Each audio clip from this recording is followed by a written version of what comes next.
Amy Sweeney, and I'm going to show you how to make a frittata with tomatoes, mozzarella, basil, and pesto. We're going to start by cutting up 1.5 cups of grape tomatoes. We're just slicing them in half. And next, we're going to move over to our stove where we've got a pan heating with a little bit of olive oil. So we're going to let these tomatoes cook down for about 10 to 12 minutes.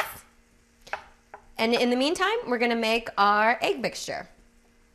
We've got 2 tablespoons of julienne basil, about 1/2 cup of mozzarella. This is just regular old mozzarella. It's not the fresh stuff.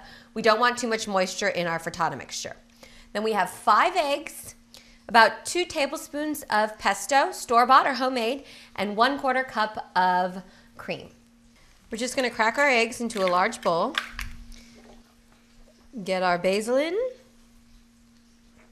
our cheese,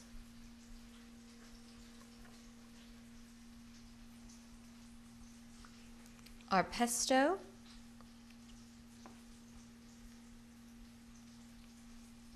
so I'm also adding in 1/4 cup of heavy cream. Now we're whisking the entire mixture together, and it's got a nice thick texture. We're going to season it generously with salt and pepper. Now we're going to add our egg mixture to the tomatoes.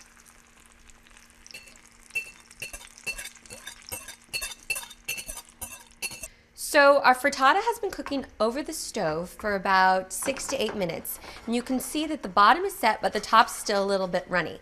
At this point, we're going to stick the whole pan into the oven and let it continue to cook there. So our frittata is done. And as you can see, it came out of the pan nice and golden.